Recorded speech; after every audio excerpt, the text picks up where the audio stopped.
네. 하나님의 말씀 누가복음 5장 33절부터 보겠습니다.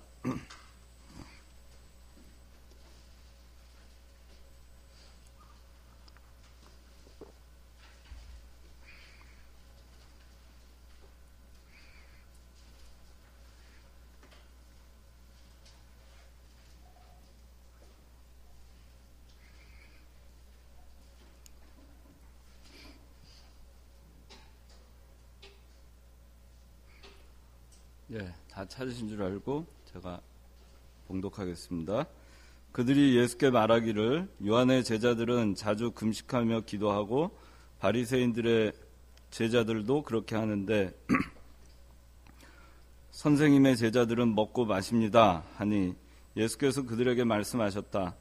너희는 결혼잔치의 손님들이 신랑이 그들과 함께 있을 동안에 금식하게 할 수 있느냐? 그러나 그들이 신랑을 빼앗길 날들이 올 텐데 그 날들에는 금식할 것이다. 예수께서 또 비유를 말씀하셨다. 아무도 새 옷에서 조각을 떼어내어 헌 옷에 붙이지 않는다. 그렇게 하면 새 옷을 찢을 뿐이고 새 옷에서 떼어낸 조각은 헌 옷에 어울리지도 않을 것이다. 또한 아무도 새 포도주를 헌 가죽 부대에 넣지 않는다. 만일 그렇게 하면 새 포도주가 가죽 부대를 터뜨려서 포도주도 쏟아지고 가죽 부대도 버리게 될 것이다. 새 포도주는 새 가죽 부대에 넣어야 한다. 묵은 것을 마신 이는 아무도 새 것을 원치 않고 묵은 것이 좋다라고 한다. 6장 1절. 어느 안식일에 예수께서 밀밭 사이로 지나가고 계셨다. 그런데 그분의 제자들이 이삭들을 꺾어 손으로 비벼 먹었다. 그러자 몇몇 바리새인들이 말하기를 왜 당신들은 안식일에 옳지 않은 일을 합니까? 하니 예수께서 그들에게 대답하여 말씀하시기를 다윗과 그의 일행이 배가 고팠을 때 그가 한 일을 너희가 읽지 못하였느냐? 그가 하나님의 집에 들어가서 오직 제사장들 외에는 먹어서는 안 되는 차려놓은 빵을 먹고 자기 일행들에게도 주지 않았느냐 하시고 그들에게 말씀하셨다. 인자는 안식일의 주인이다. 다른 안식일에 예수께서 회당에 들어가 가르치고 계셨다. 그런데 거기에 오른손이 오그라진 사람이 있었다. 서기관들과 바리새인들이 예수님을 고소할 구실을 찾기 위해서 예수께서 안식일에 병을 고치시는지 지켜보고 있었는데 예수께서 그들의 생각을 아시고 손이 마른 그 사람에게 말씀하시기를 일어나서 가운데 서라 하시니 그가 일어나 섰다. 예수께서 그들에게 말씀하시기를 내가 너희에게 묻겠다. 안식일에 선을 행하는 것과 악을 행하는 것, 목숨을 구하는 것과 죽이는 것 가운데 어느 것이 옳으냐 하시고 그들 모두를 둘러보시며 그에게 내 손을 펴라 하고 말씀하셨다.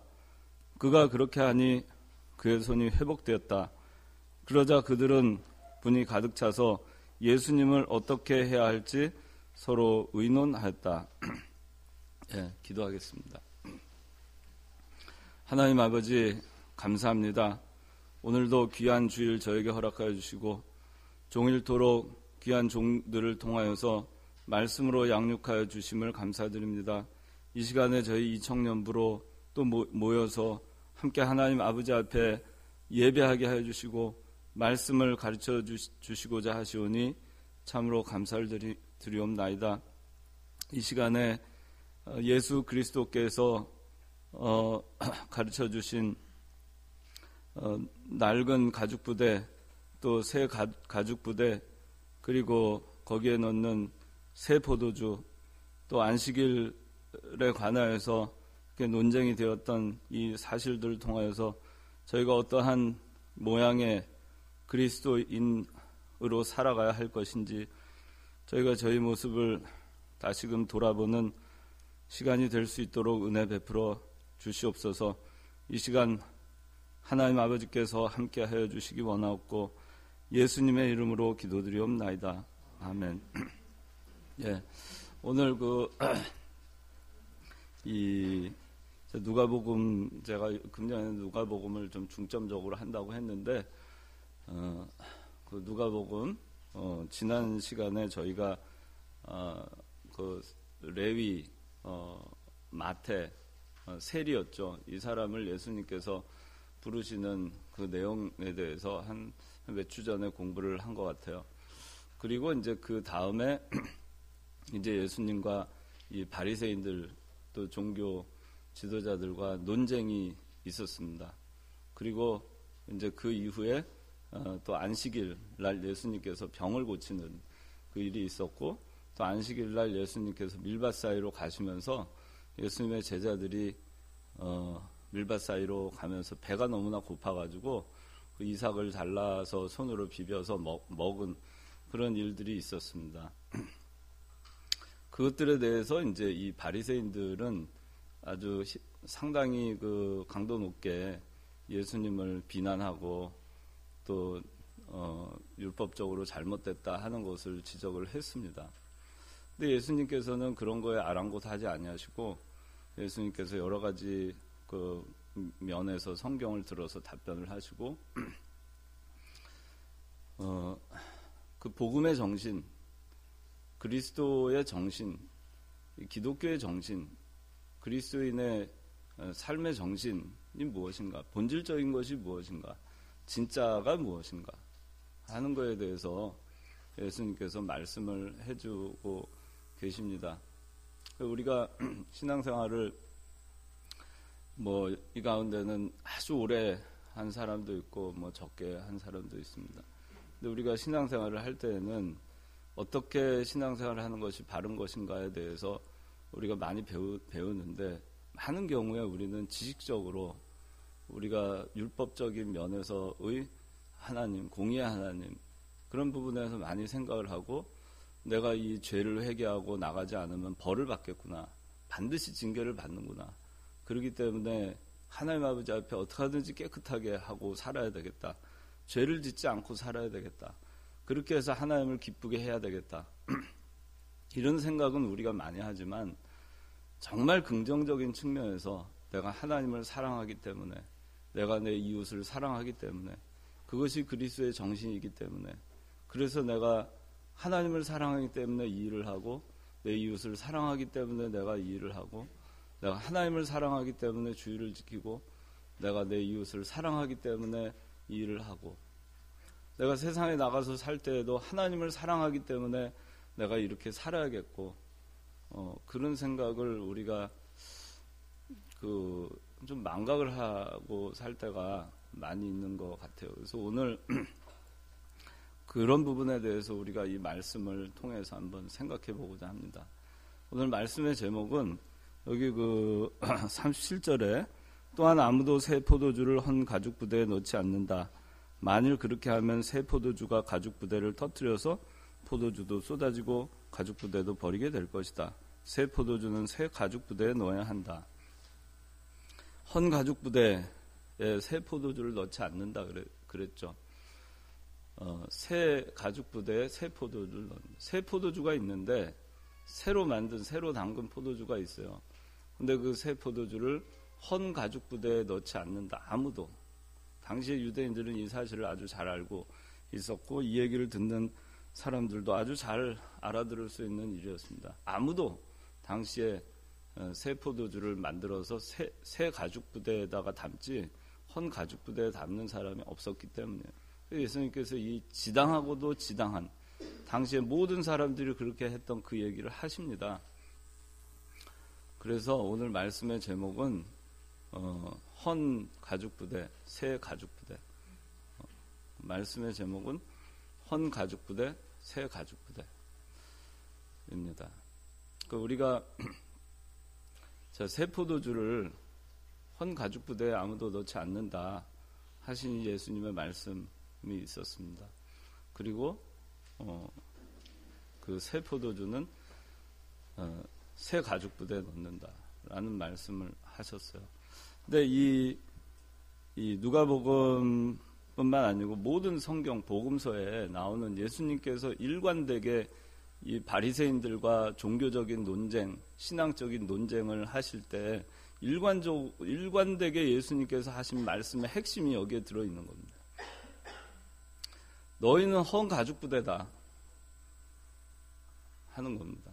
바리새인들 너희들은 헌 가죽부대다. 새 가죽부대가 되어야 된다 하는 거죠. 자, 여기 누가복음 5장 29절부터 32절까지 한번 읽어주세요. 레위가 자기 집에서 예수님을 위하여 큰 잔치를 베풀었는데 많은 세리들과 다른 이들도 그들과 함께 식탁에 앉아 있었다. 바리새인들과 이들의 서기관들이 불평하면서 예수님의 제자들에게 말하였다. 당신들은 왜 세리들, 죄인들과 함께 먹고 마시는 겁니까? 라고 하니 예수께서 그들에게 대답하여 말씀하셨다. 건강한 이들에게는 의사가 필요 없으나 병자들에게는 필요하다. 나는 의인들을 부르러 온 것이 아니라 죄인들을 불러서 회개시키러 왔다. 네, 우리 기억나죠? 지난 시간에 세리 레위, 그 사람이 예수님의 제자가 되죠. 이 마태복음을 썼죠. 그 마태는 세리였고 당시에 죄인이었습니다. 세리는 죄인이었습니다. 이스라엘 백성들, 유대 백성들에게 세금을 아주 악랄하게 거두어서 로마에 바치는 그런 아주 죄인 중에 죄인이었습니다. 이 세리와 상종하는 것을 아무도 원치 않았습니다. 그런데 예수님은 세리 마태를 상종하셨고 그를 부르셨고 그리고 그 세리 마태와 더불어서 잔치를 하셨어요. 함께 식탁에 앉으셨어요. 말도 안 되는 얘기죠. 이 바리새인들이 볼 때는 도저히 있을 수 없는 일이 벌어진 것입니다. 어떻게 죄인과 함께 먹고 마실 수 있습니까? 30절에 나오죠. 바리새인들, 서기관들이 불평하면서 예수님께 말합니다. 어떻게? 왜 세리들, 죄인들과 함께 먹고 마시는 겁니다. 어떻게 이럴 수 있습니까? 그 예수님께서 말씀하시죠. 나는 의인을 부르러 온 것이 아니라 죄인을 불러 회개시키러 왔다. 너희들이 의인이라고 하니 너희들은 나하고 상관이 없다 그런 얘기입니다. 너희들은 율법적으로 너희들이 깨끗하고 종교적으로 깨끗하다고 하니 나와 상관이 없다. 왜? 그들은 자기가 깨끗하다고 하니까 자기가 죄인이라고 생각을 하지 않죠. 죄인이라고 생각하지 않으니 회개할 일이 없겠죠. 그렇기 때문에 예수님과 상관이 없고 예수님께서 정작 만나러 온 사람들은 죄인이지 의인들이 아니었어요. 의인이라고 하는 건 진짜 의인이 아니라 자칭 의인, 이 율법주의자들, 외식주의자들, 형식주의자들, 의식주의자들, 제도에 갇혀있는 사람들, 관습에 갇혀있는 사람들, 종교에 갇혀있는 사람들, 세속주의에 갇혀있는 사람들, 인본주의에 갇혀있는 사람들, 이런 사람들을 얘기하는 겁니다. 그 사람들이 의인입니다. 이 의인이라고 하는 사람들은 어떤 사람들, 뭐냐? 헌 가죽부대입니다. 낡은 가죽부대에 갇혀서 사는 사람들이죠. 의식주의, 형식주의, 외식주의, 율법주의, 세속주의, 관습주의, 거기에 갇혀서 사는 사람들입니다. 그래서 예수님께서 말씀하시는 거예요. 나는 의인들을 부르러 온 것이 아니라 죄인을 부르러 온 것이다. 의식과 율법에 세속에 형식에 그런 데 갇혀서 종교 생활을 하는 사람들과 나와는 상관이 없다는 거죠. 그렇게 신앙생활을 하면 안 된다 하는 것입니다. 그래서 바리새인들에 대해서 예수님께서 독사의 자식들아, 또 그 사람들에 대해서 회칠한 무덤, 그렇게 얘기를 하죠. 무덤은 아주 깨끗하게 회칠해서 겉으로는 의식적으로는 굉장히 깨끗하고 거룩하고 종교적이고 신앙적이고 하지만 그러나 속에는 뭐가 있죠? 썩어 부패해가는 시체가 있는 거죠. 그와 같다. 중심, 내면에 있어서 내면적으로 정말 하나님 아버지 앞에 바로 하는 어떤 신앙생활, 자기가 죄인이라는 것을 철저하게 회개하고 그리스도의 은혜를 구하는 그런 것이 아니라 자기의 의를 가지고 신앙생활을 하는 거죠. 그래서 예수님께서 그들을 책망하셨습니다. 근데 여기서 또 뭐라고 얘기죠? 건강한 이들에게는 의사가 필요 없고 병자들에게는 필요하다. 이들은 자칭 건강한 자들이죠. 의식주의자들, 헌가죽부대에 해당하는 이 사람들은 건강한 자들입니다. 자칭 건강하죠. 자칭 깨끗하죠. 자칭 거룩하죠. 자칭 훌륭한 그리스도인이죠. 자칭 참 그렇죠. 나는 헌금도 많이 하고 기도도 하고 뭐도 빠지지 아니하고 난 할 거 다 한다. 봉사도 열심히 하고 난 참 잘한다. 다른 사람 볼 때 나는 거룩하다. 거룩하게 행동하자. 거룩하게 살자. 근데 그것이 정말 거룩한 것이냐? 그것이 진정으로 거룩한 것이냐? 그거에 대해서 아주 본질적인 거를 예수님께서 지금 말하고 계신 겁니다. 이것이 계속해서 예수님께서 십자가에 못 박히시는 그 순간까지 벌어졌던 일입니다. 이 종교 지도자들, 바리새인들은 본질적인 것에 충실하지 않았죠. 진짜에 충실하지 않았죠. 진실된 신앙에 충실하지 않았죠. 그러니까 자기네들 살기 위해서 어떻게 했죠? 예수 그리스도를 무고해서 거짓으로 예수님을 죄인으로 만들었고 거짓으로 예수님을 어떻게 했죠? 로마에 반역하는 사람으로 만들었고 거짓으로 예수님을 민중을 선동하는 사람으로 만들어서 예수님을 십자가에 못 박았죠. 예수님을 살인했죠. 속으로는 예수님을 살인하는 마음이 가득한 그들이 겉으로는 거룩한 종교인이었습니다. 그래서 예수님께서 그거에 대해서 지금 얘기를 하시는 거죠. 그래서 이제 33절에 보니까 이제 그 레위를 고친 거에 레위를 부르고 레위 죄인과 함께 더불어 먹고 마시는 거에 대해서 그 꼴을 볼 수가 없었어요. 종교적인 시각으로 볼 때, 율법적인 시각으로 볼 때 어떻게 저런 사람과 어울릴 수 있는가? 우리는 그렇지 않는가? 우리도 그래요. 이런 잣대, 이 바리새인과 같은 잣대로 우리가 신앙생활하고 바리새인과 같은 신앙생활을 우리가 안 한다고 얘기를 하지만 언뜻 우리가 그러고 있는 모습을 발견할 때가 있을 겁니다. 남에 대해서 비난하고 정죄하고 단죄하고 잘못에 대해서 비판하고 거기에 많이 익숙해져 있죠. 그들의 문제점에 대해서 같이 가슴 아파하고 정말 세리 마태를 저렇게 용서하고 따뜻하게 품으로 인도하시는구나. 그를 회개시키는구나. 그 사람이 생명이 사는구나. 저 사람이 살아났구나. 새 사람이 되었구나. 거기에 관심 있는 게 아니고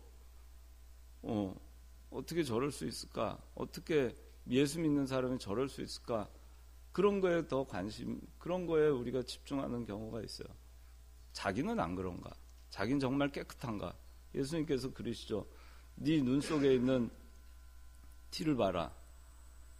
남에게 있는 들보를 보지 말고 남의 눈에 있는 들보를 보지 말고. 그 얘기가 뭐죠? 자기 중심으로는 얼마나 속으로 더러운 죄를 많이 짓고 있어요. 남의 들보하고 비교도 할 수 없을 만큼 많은 죄를 짓고 있잖아요. 짓고 있는데 무슨 자격으로 남의 표면에 드러나는, 겉으로 드러나는 죄에 대해서 함부로 비판하고 비난하느냐 하는 겁니다. 근데 이제 이 바리새인들이 그랬어요.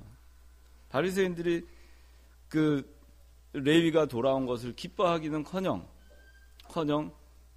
그 돌아오게 한 예수 그리스도를 비난했습니다. 또 돌아온 레위에 대해서 반가워하기는커녕 그 레위가 죄인이라는 것에 대해서 여전히 집중하고 있었어요. 그 율법사들과 바리새인들, 종교 지도자들의 눈에서는 이 세리 마태가 죄인이라는 그 굴레를 벗어날 수 있는 길이 없습니다. 그 율법으로는 도저히. 그들의 율법적 잣대로는 도저히 벗어날 길이 없습니다. 그렇잖아요. 우리가 공의 율법으로 하면은 그 죄악의 굴레에서 우리가 벗어날 수 없었죠. 그러나 그리스도께서 십자가에 못 박혀 죽으심으로 우리를 다 우리의 죄를 용서해 주심으로 우리가 그 굴레에서 벗어날 수 있었어요. 모두가 우리를 비난할 때 예수님은 묵묵하게 이 땅에 오시고 그 자리를 다 내어놓으시고 이 땅에 오셔서 가장 낮은 자리에서 살다가 우리를 위해서 그냥 그냥 아무 그 힘없는 어린 양이 도살장에 끌려가는 것 같이 그렇게 끌려가서 십자가 못 박혀 죽으시고 의를 이루어 주시고 우리의 모든 죄를 대신 감당해 주셨어요. 그것이 그리스도의 정신이라는 거죠. 그것이 우리가 진정으로 추구해야 되는 그 예수님 닮아가야 되는 그런 모습이라는 것입니다. 그래서 이제 그렇게 이제 레위에 대해서 그렇게 한 다음에 그 다음에 조금 있다가 이제 금식에 대한 문제가 나왔어요. 이제 이 예수님하고 말로 해가지고 안 될 것 같으니까 이 사람들이 아주 참 거의 하여튼간 이렇게 어떻게 하면 예수님을 죽일까 이런데 혈안이 되어 있었어요. 근데 33절에 보니까 그들이 예수께 말하기를 요한의 제자들은 자주 금식하며 기도하고 바리새인들의 제자들도 그렇게 하는데 선생님의 제자들은 먹고 마십니다. 뭐 먹고 마셔봐야 얼마나 먹고 마셨겠어요. 뭐 흥청망청 먹고 마셨겠어요. 예수님 여우도 굴이 있고 공중의 새도 머리 둘 곳이 있는데 예수님 머리 둘 곳이 없다 그랬죠. 그 정도로 예수님은 가난했어요. 그 정도로 예수님은 쉴 곳이 없었어요. 기거할 곳이 없었어요. 노숙자와 같은 삶을 살았어요. 그를 따라다니는 제자들 뭐 삶이 어떻겠어요? 그렇잖아요. 그런데 뭘 얼마나 먹고 마시면 얼마나 먹고 마시겠어요. 그런데 여기 보니까 이 얘기가 왜 갑자기 나오냐면은 레위하고 예수님께서 죄인 레위하고 이제 레위는 세리죠. 죄인인 세리 레위하고 이 잔치를 하는 거예요. 기쁨의 잔치를 하는 거죠. 한 테이블에 앉아서 먹고 마시는 거죠. 그러니까 이 꼴을 볼 수가 없었어요. 그런데 그날이 무슨 날이었냐? 이들이 정한 금식일이었어요. 바리새인들이 정해놓은 금식일이었습니다. 원래 유대 종교적으로는 1년에 4번 금식하게 되어 있어요. 그 가운데서도 전 유대인들이 금식을 하는 날은 딱 하루입니다. 1년에. 딱 하루만 금식을 하면 되는 것인데, 그런데 이 바리새인들이 어떻게 그 율법을 더 보강해가지고 만들어놨냐면 일주일에 2번 금식하게 율법을 만들어놨어요. 룰을 만들었습니다. 매주 화요일하고 매주 목요일은 금식을 한다. 그리고 금식하는 그것을 굉장히 거룩하고 종교적이고 신앙적인 것으로 포장했습니다. 그런데 이 레위하고 먹고 마시던 그날이 그들의 금식일이었어요. 화요일이었는지 목요일인지 잘 모르겠습니다. 그날이 딱 맞았어요. 그러니까 아니 이제 왜 죄인들과 마십니까? 하는 걸로 안 되니까 그 다음에 왜 당신은 금식하지 않습니까? 그거 가지고 또 따지는 겁니다. 죄 문제에 대해서만 집요하게 파고드는 거죠. 너 죄인이야. 너 죄졌잖아. 너 죄졌잖아. 거기에 대해서만 파고드는 거죠. 왜 아니라고 해? 죄졌잖아. 아니야? 그게 아니야? 그럼 너 금식은 어떤 거야? 예수님한테 따져 묻는 겁니다. 금식했어? 오늘 금식일이잖아. 넌 왜 금식 안 하지? 당신의 제자들은 왜 금식 안 하지? 그러면서 먹고 마십니다. 그렇게 이제 얘기를 하는 겁니다. 그래서 예수님께서 답을 하시죠. 34절에 너희는 결혼잔치의 손님들이 신랑이 그들과 함께 있을 동안에 금식하게 할 수 있느냐? 그러나 그들이 신랑을 빼앗길 날들이 올 텐데 그 날들에는 금식할 것이다. 예수님과 함께 있는 그 자체가 기쁨이죠. 그렇죠. 복음이 기쁨이죠. 그런데 예수님께서 이 얘기를 하신 이유는 뭐냐면은 진정으로 정말 중요한 거는 진정으로 금식을 하는 것이 중요하다는 거죠. 외식적으로 한 주일에 이틀 정해가지고 금식하는 거, 그 너희들이 만들어 놓은 율법 아니에요. 성경에는 그것이 있지도 않아요. 근데 그것을 지키라고 하는 것입니다. 예수 믿는 게 신앙생활하는 게 얼마나 힘들고 고달파요. 하루에 일주일에 2번 금식해야죠. 또 세리 죄인하고는 상종도 하면 안 되죠. 길 가다가 사마리아인을 만나면 정말 오늘 내 하루 정말 하여튼 내가 말을 표현할 수가 없는데 그 사람들은 제자에다가 숫자가 없다 이렇게 얘기를 해요. 그렇게 사마리아인을 보면 자기는 얼마나 깨끗해서 그러고 손을 씻고 침을 뱉고 그렇게 해요. 그게 정말 그리스도인의 모습이냐 하는 거죠. 우리는 그렇게 안 하는가? 나는 혹시 그런 모습이 없는가? 그래서 금식을 할 때 보면은 이 금식을 하는데 율법적으로 금식을 하는 거예요. 율법적으로 신앙생활을 하는 거예요. 헌 가죽부대, 낡은 가죽부대와 같이 하니까 괴롭죠. 기쁨이 없죠. 룰을 만들어 놓고 그거 뭐 왠지 모르겠지만 정말 예수님을 사랑하기 때문에 내가 금식해야지, 정말 내가 죄가 많기 때문에 애통하는 마음으로 죄를 회개하기 위해서 내가 나를 사랑해 주신 그리스도한테 내가 이렇게 할 수가 있는가, 내 죄가 너무나 크구나 하고 정말 애통하는 마음으로 금식을 하고, 그런 것이 아니라 그냥 화요일하고 목요일 되면은 레귤러 그냥 금식하는 겁니다. 그러니까 배가 고프고 힘이 들죠. 얼마나 힘들어요. 그 짜증이 나죠. 얼굴에 인상이 팍팍 쓰이죠. 누가 건드리기만 하면 신경질 날 거예요. 그러면서 무슨 금식을 해요? 우리가 신앙생활을 하는데 기쁨 없이 성경 말씀을 지킨다고 하면서 그 율법적인 잣대로 남을 비난하고 또 그걸 지키려다 보니 긴장감 때문에 짜증이 나고 기쁨이 없어요. 그러면 아무 소용이 없는 것입니다. 그것은 율법이고, 그것은 의식이고, 그건 세속주의고, 그건 형식주의고 외식주의예요. 그런데 우리가 빠져서 신앙생활을 하는 부분이 있으면 걷어내야 됩니다. 그것을 걷어내야 됩니다. 그래서 이 금식하는 거, 이 율법적으로 룰을 만들어서 금식하는 거, 이것이 역시 낡은 가죽부대에 해당하는 거예요. 인상 팍팍 쓰면서 금식하는 거죠. 얼굴이 그냥 막 무슨 짐승의 얼굴처럼 해가지고 그렇게 금식하는 거예요. 우리가 율법적으로 남을 비난하고 재단하고 정죄하고 단죄할 때 우리의 표정이 어떤가, 우리의 마음의 상태가 어떤가 한번 살펴보세요. 그 사람을 정말 뜨겁게 사랑하기 때문에 가슴으로 눈물을 철철 흘리면서 그 사람한테 그 사람을 꾸짖고 정말 안타까운 마음으로 그 사람을 꾸짖고 권면하고 책망하고 하면은 누가 뭐라 그러겠습니까? 근데 그게 아니고 마음이 사나워져 있어요. 마음이 강포해져 있어요. 그러면서 너는 죄인이고 나는 의롭다. 나는 이런 잘못 안 하는데 너는 왜 그러냐. 그런 시각에서 다른 사람을 정죄하고 비난한다면 그것은 하나님 아버지 앞에 똑같은 겁니다. 예수께서 보실 때 이 바리새인들과 논쟁하는 것과 똑같은 논쟁을 여러분들이 예수님과 하고 있는 것과 같은 거예요. 예수님에 대해서.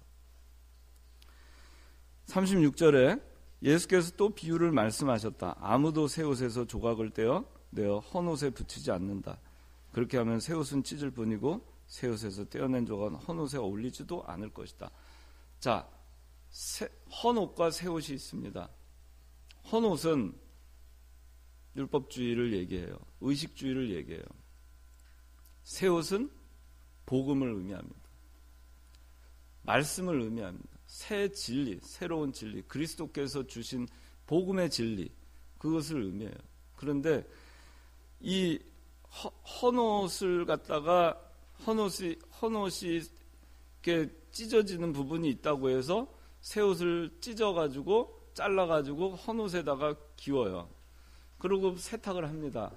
그러면 어떻게 되죠? 새 옷은 새 그거는 한번 빨면 수축이 되잖아요. 그러니까 헌옷에 이렇게 기워놓은 게 당겨져가지고 헌옷도 찢어지고 새 옷은 또 잘라냈으니까 새 옷도 망가지고 둘 다 망가진다는 거예요. 둘 다 안 된다는 겁니다. 율법주의와 복음과는 상존할 수가 없다는 거예요. 복음이 율법을 다 이루고 완성하고 그걸 초월해서 그렇게 해서 하는 겁니다. 복음을 그리스도를 영접하고 그리스도께서 주신 오늘 오전에 하고 지난주에도 목사님께서 하셨지만 예수께서 제자들의 발을 씻기신 것과 같이 서로 발을 씻겨주는 거죠. 그리스도께서 제자들을 사랑하신 것과 같이 너희도 서로 사랑하라. 그것이 복음의 정신이죠. 그렇게 하면 율법을 다 이루게 되는 것입니다. 사랑으로 하면. 사랑으로 하나님께서 하나님 사랑하면 하나님께서 싫어하는 거 하겠습니까? 내가 이웃을 사랑하면 그 이웃이 싫어하는 짓을 내가 하겠습니까? 안 하잖아요. 사랑으로 하는 거예요. 억지로 사랑은 하지 않는데 사랑은 저기다 갖다 놓고 사랑하지 않고 그냥 율법적으로 내가 하나님을 섬기려고 하고 그냥 율법적으로 내가 신앙생활을 하려고 하는 거 아무 소용이 없다는 겁니다. 아무 소용이 없어요. 그건.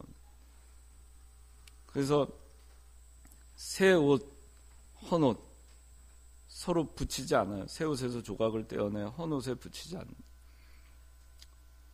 헌 옷, 그 율법주의, 율법적인 것.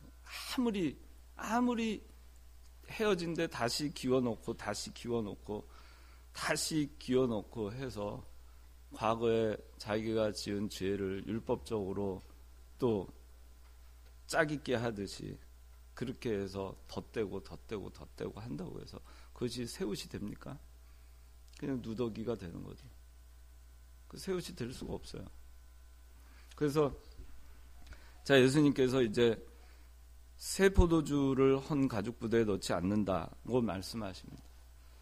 헌 가죽부대와 새 가죽부대가 있어요. 헌 가죽부대는 아까 계속 얘기했지만 율법주의, 의식주의, 외식주의에 해당하는 겁니다. 새 가죽부대는 그리스도 안에서의 진리, 복음을 얘기합니다. 우리가 율법으로 거듭난 것이 아니죠. 율법으로 새롭게 생명이 살아날 수가 없죠. 율법으로 할 수 있는 것은 뭐밖에 없냐면 정죄, 단죄하는 것밖에 없어요. 율법으로 아무리 우리가 율법을 가지고 뭐 하려고 할 수는 결국에 도달하는 것은 뭐죠? 너는 죄인이다. 그거밖에 없어요. 근데 새 가죽부대는 복음은 그렇지 않죠. 거기에 은혜가 있고 용서가 있고 사랑이 있고 죄를 씻어주는 능력이 있습니다. 그래서 새 포도주는 목사님께서 새 포도주 그러면 새 포도주 새 생명 운동이다 이렇게 말씀하시는데 새 생명을 가지고 하는 그 무엇 그것이 새 포도주예요. 복음 안에서 우리가 새 생명을 얻게 됐죠. 율법에 의해서 새 생명을 얻은 게 아니죠. 복음 안에서 우리가 중생하게 됐죠. 새 생명을 얻었죠. 새 생명을 한 번 얻었으면은 그 새 생명은 자라나는 거예요. 새 생명은 팽창해 나가는 겁니다. 그래서 여기 오늘 본문에 새 포도주를 갖다가 헌 가죽부대에다가 넣으면은 새 포도주는 발효가 되죠. 그러니까 발효가 되니까 이게 팽창을 하는 겁니다. 병에다가 이렇게 포도주를 해서 만들어서 뚜껑을 닫으면 이게 터진다고 하죠. 발효가 되면서. 그러니까 당시에도 염소 가죽을 이렇게 해가지고 새롭게 포도주를 담그면 새 염소 가죽에다가 그 포도주를 담갔어요. 포도주를 담아놨어요. 그래야지 이게 팽창을 하는 겁니다. 발효가 되면서 팽창을 할 때 그 이 가죽 부대가 터지질 않아요. 그런데 이 헌 가죽 부대에다가 그것을 넣어두면 이게 터지는 겁니다. 자라날 수가 없어요. 자라나려고 해도. 그래서 우리가 새 가죽 부대는 새 복음입니다. 새 복음은 예수 그리스도의 십자가 부활이죠. 그 진리 안에서 우리가 새 생명을 얻었어요. 새 생명을 얻었고 그 새 생명을 얻었으면 그 새 생명은 자라납니다. 계속 팽창해 나가는 거예요. 그 새 생명을 가지고 새롭게 복음으로 거듭난 사람들이 사랑으로 하게 되면 그 사랑으로 하는 모든 것은 무한히 자라나는 거예요. 무한히 자라나는 겁니다. 사랑으로 하게 되면, 기쁨으로 하게 되면 무한히 자라나는 겁니다.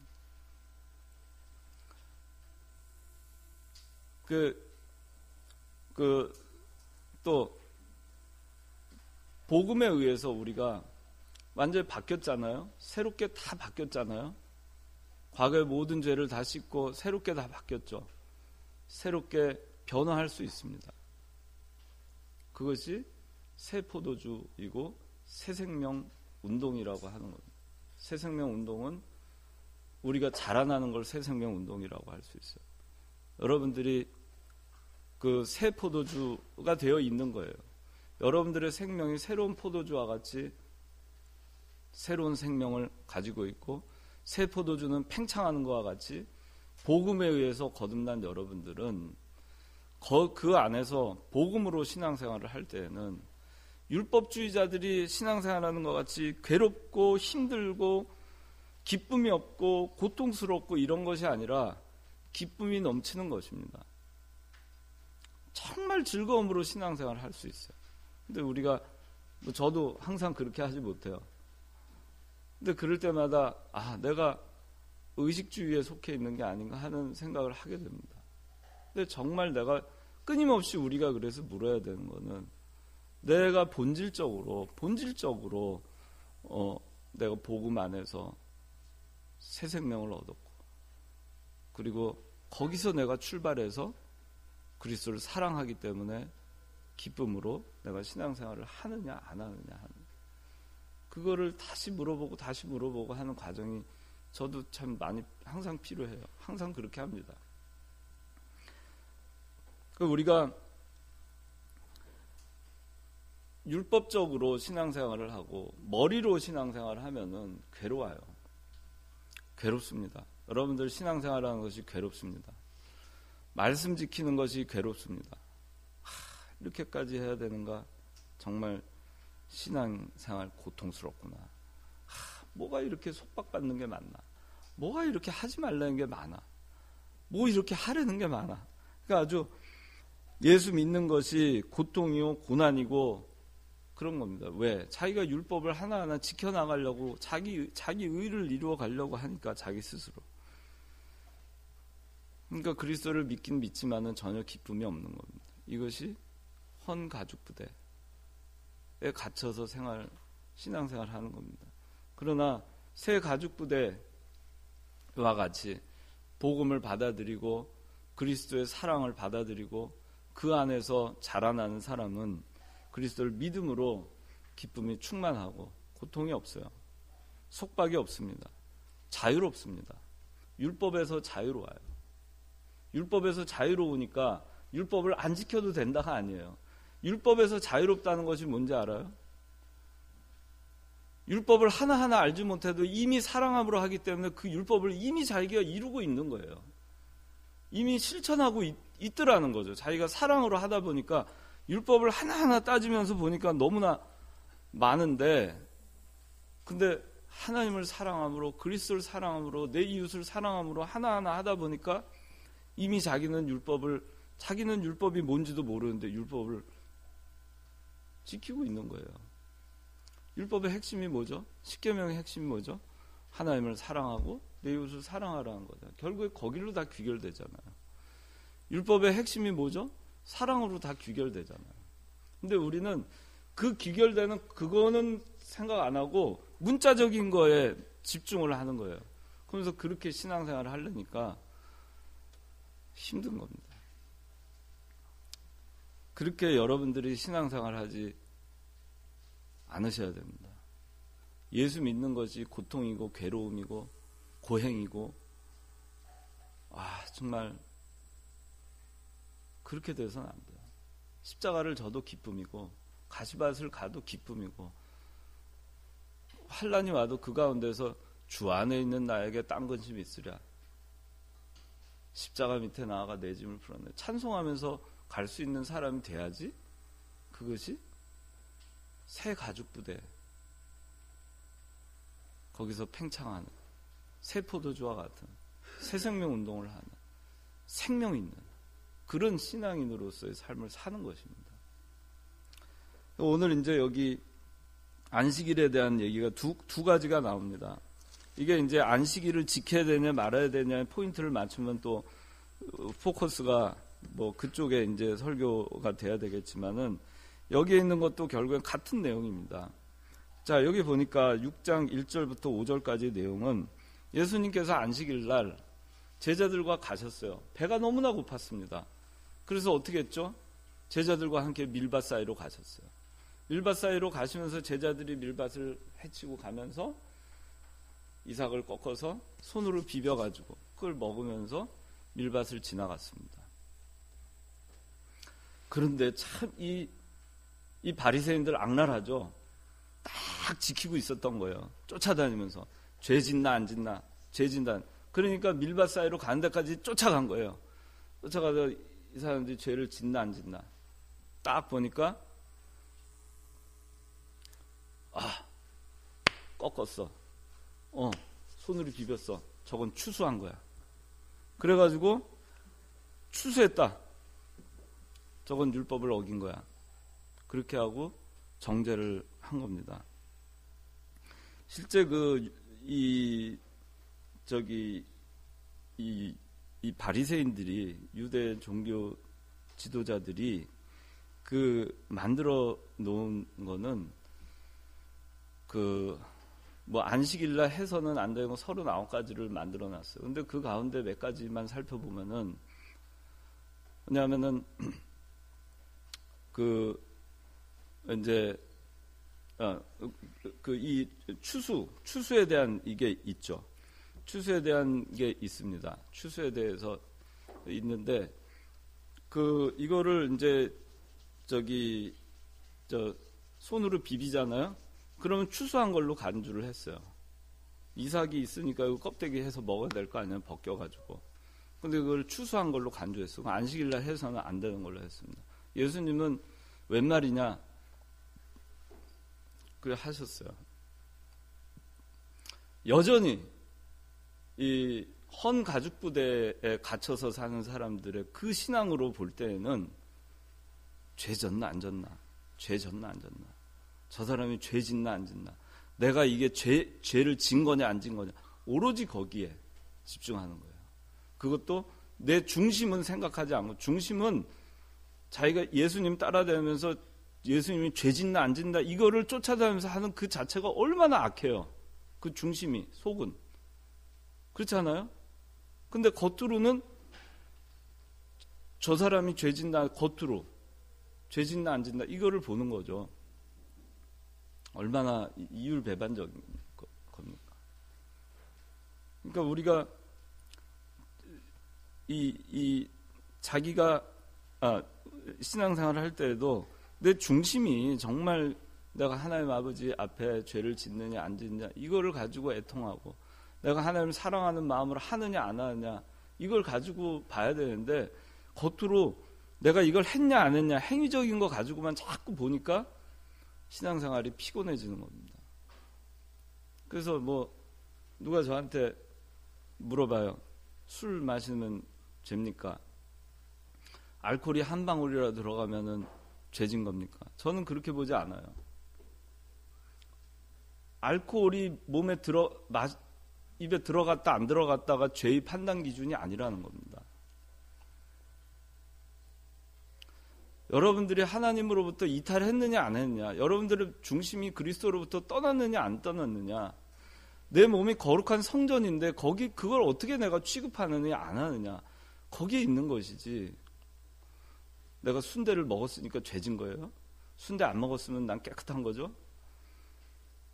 그런 아주 이분법적인 그런 걸로 우리가 신앙생활을 해서 안 된다는 거. 그렇게 신앙생활을 하지 말고 내가 그리스도를 사랑하면, 하나님을 사랑하면 내가 어떻게 하는 것이 옳은가, 그런 관점에서 내 중심이 어디 있는가 이걸 보고 판단을 해야 되는 거예요. 남에 대해서도 마찬가지죠. 그런데 안식일에 대해서 어떻게 했냐면 안식일에 집 밖에 나가지 말라는 성경 구절이 있습니다. 출애굽기 16장 29절에. 그러니까 뭐라고 하냐면 이제 안식일엔 여행을 하면 안 된다. 자, 좋다. 안식일에 여행하면 안 된다. 그러면 어떤 게 여행하는 거고 어떤 게 여행하는 게 아니냐 해가지고 이 사람들은 하루에 주일날 900m 이상 가면은 그거는 여행한 거예요. 그러니까 899.999m 가면은 죄 안 진 겁니다. 그런 아이러니한 게 어디 있어요? 그 다음에 그거를 이제 그러니까 이제 그걸 안식일 날 900m 이상 더 가기 위해서 사람들이 어떻게 했냐면은 금요일 날 미리 900m까지 가요. 가서 밧줄을 갖다가 끈을 갖다가 900m인데까지 끈을 쫙 연결을 해 놓습니다. 그리고 거기다 밥을 갖다 놓고 먹을 걸 갖다 놓고 그러고서는 어떻게 하냐면 900m까지 간 다음에 거기서 먹고 그 선 있는 데에서 900m를 또 갑니다. 그건 뭐냐면은 이 울타리는 이거 우리의 울타리다. 아직까지는 여긴 내 영역이다. 그렇게 하는 거예요. 그러면 1800m를 가는 거죠. 근데 1800m 그렇게 해서 가는 거는 죄가 아니에요. 그게 무슨 의미가 있죠? 그렇게 해서 죄가 아닌 걸로 평결이 나면 무슨 의미가 있죠? 또 이 손수건 있잖아요. 손수건을 갖다가 제가 이거를 주일날 이거를 들고 손으로 들고 2층에서 1층으로 지금 이제 6층인데 6층이잖아요. 우리 목사님한테 2층으로 이걸 들고 그냥 내려가면은 물건을 들고 짐을 나르는 것이 되는 겁니다. 그래서 이거는 예레미야의 주일날 물건 나르는 거를 금한 구절이 나와요. 예레미야 17장에. 그러니까 이건 물건 나르는 거야. 그러면 어떻게 하면은 이게 물건 나르는 게 아니냐면 주머니에 넣고 가면 물건 나르는 게 아니에요. 그 다음에 이거를 이렇게 해가지고 스카프로 이렇게 해서 하면은 그냥 옷 입고 간 거예요. 그게 율법이에요. 여러분들이 신앙생활을 할 때 이런 그 깝깝한 율법적 잣대로 여러분들을 판단하고 남을 판단하고 그렇게 하면 신앙의 자유가 없어요. 갈라디아서 5장 1절에는 뭐라고 나와 있냐면은 그리스도께서 너희로 자유케 하려고 너희에게 자유를 주셨으니 그래요. 우리를 속박하려고 그렇게 한 게 아니에요. 근데 우리는 여전히 어디에 갇혀있냐? 헌 가죽 부대에 갇혀있는 거죠. 침을 뱉어요. 주일날 침을 뱉었어요. 침을 탁 뱉었어요. 그런데 그것이 아주 가느다란 아주 고운 그 흙에 탁 떨어져가지고 탁 패였어요. 침 뱉은 데가. 그러면 그것이 뭐냐면 땅을 가른 게 돼요. 땅을 간 게 되는 거예요. 근데 탁 뱉었는데 바위에 침이 바위에다 침을 뱉잖아요. 그러면 바위가 깎이지 않았잖아요. 그건 죄가 안 돼요. 일한 게 아닙니다. 그게 그 39가지 율법들 안식일에 해서는 안 되는 것들의 율법들 가운데 몇 가지예요. 숨 막히죠. 그리고 그것이 무슨 의미가 있어요. 예수님께서 안식일 날 소경 실로암 그 날 때부터 소경된 실로암 그 소경 눈뜨게 하셨죠. 그때 어떻게 했어요, 예수님이 눈뜨게 할 때? 뱉어서 손으로 이겨서 눈에 발랐죠. 명백하게 이거를 어긴 거죠. 그렇죠? 명백하게 어겼죠. 그래서 그 요한복음의 그 실로암 소경 그 안식일 날 그 사람 고쳤다고 그 사람들은 예수님 비난해요. 핍박한다고 나와 있어요. 요한복음에는 예수님 핍박했다고 나와 있어요. 안식일 날 병 고쳤다고. 그런데 이것도 자 안식일 날 그렇게 한 거 가지고 너 죄졌지, 추수했지, 그렇게 하는 겁니다. 정작 이들이 배가 고픈 건 생각하지 않은 겁니다. 6장 3절에 예수께서 그들에게 대답하여 말씀하시기를 다윗과 그의 일행이 배가 고팠을 때 그가 한 일을 너희가 읽지 못하였느냐. 예수님은 배가 고팠어요. 예수님의 제자들 배가 고팠어요. 배가 고프면 먹을 거를 줘야 되겠죠. 그것이 사랑이죠. 6장 6절부터 11절까지 또 다른 일이 안식일 같은 날 벌어집니다. 오른손이 오그라진 사람이 있었어요. 뭐 때문에 그랬는지 오른손이 펴지질 않았습니다. 근데 예수님께서 안식일이었는데 자, 내 손을 펴라. 그렇게 하니까 그의 손이 회복이 됐어요. 펴졌어요. 그랬더니 이걸 가지고 안식일 날 병을 고치는구나. 안식일 날 치료를 하는구나 하고 예수님을 또 비난했어요. 자, 6장 7절 한번 다 같이 한번 읽어보세요. 시작.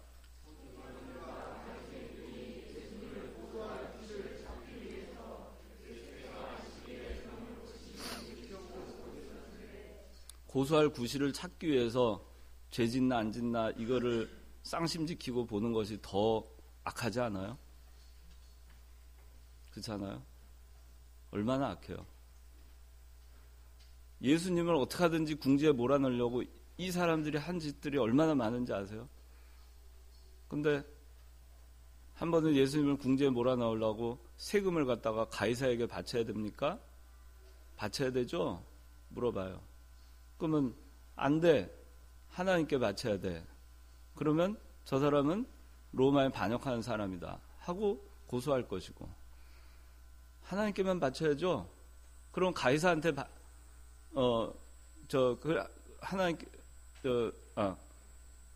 가이사한테 바쳐야죠. 하나님께만 바쳐야죠. 그럴 때 아니야, 가이사한테 바쳐야 돼. 이러면은 메시아로 오셨다 놓고 무슨 소리 하는 거야. 그들의 생각이 그거예요. 그러니까 예수님이 아시고 가이사의 것은 가이사에게, 하나님의 것은 하나님께, 그렇게 대답하시죠.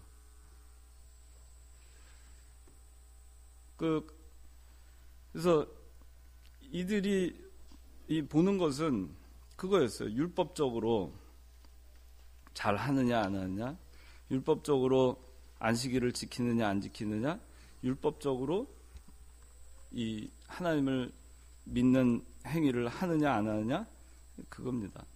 그렇게 할 때 거기에는 기쁨이 없어요. 여러분들이 신앙생활을 율법적인 신앙생활에서 벗어나야 됩니다. 남을 비난하지 맙시다. 다른 사람의 죄를 들춰내지 맙시다. 그리고 그리스도께서 우리에게 보여주신 것처럼 새 포도주는 새 가죽 부대에 넣는 것 같이 우리는 복음을 인하여서 새롭게 생명을 얻은 사람들입니다. 우리는 그리스도의 은혜로 거듭남 받은 자들입니다. 우리가 율법에 의해서 우리가 그리스도로부터 단죄함을 받고 우리가 정죄함을 받고 거기서 끝난 것이 아닙니다.